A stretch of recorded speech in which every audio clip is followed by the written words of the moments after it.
even if you don't want to interact with the system as a financial controller or bookkeeper, you need to understand the triggers.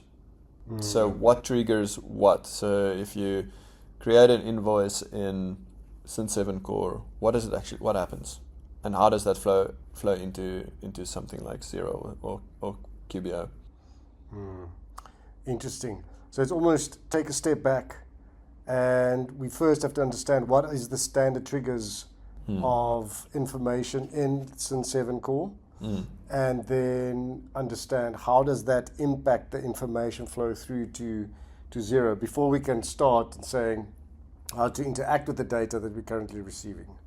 Absolutely, because otherwise, well, you won't be able to trust the data, or you'll blindly trust the data.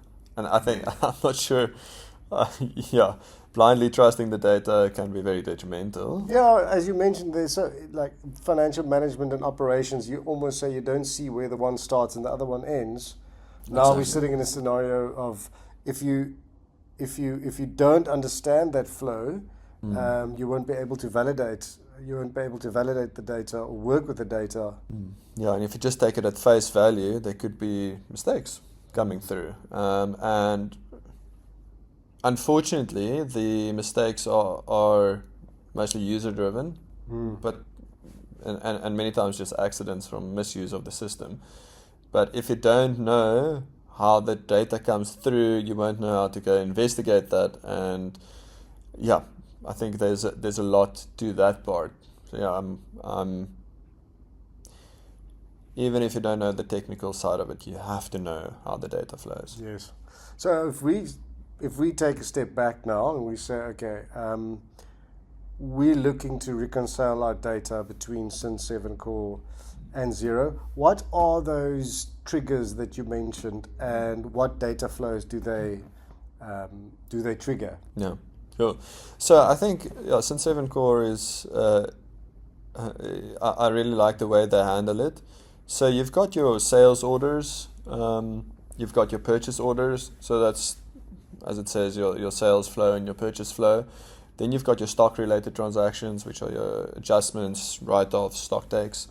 And each of those has its own nuances, but I'll just start at the top. So your sales order has the different, let's say, tabs in the workflow. So you create your quote, nothing happens on the accounting side. You authorize your sales order, nothing happens. It actually just reserves the stock in the system, but it doesn't have an accounting impact. The moment that you authorize your invoice, that's when it starts, right? So the moment you authorize your invoice, that's actually sends an invoice down to Xero or QBO. So that's the first thing, and that would be your sales price, would be your your credit and your debit. Yeah. So that's pretty straightforward, but it decouples your cost of sales or cost of goods sold from the invoice. So the only transaction that happens there is your debtors credit your sales. Okay, but nothing has happened on your cost of goods sold. That's interesting, because usually in the way finance is taught, to a lot of, I would say, at school or at varsity or college, is that sales is directly linked to a cost of sales transaction, and you just mentioned it's decoupled.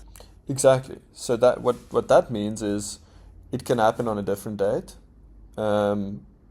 And it is when the stock actually flows out of your business. So that is a major difference from the traditional accounting mindset, I suppose.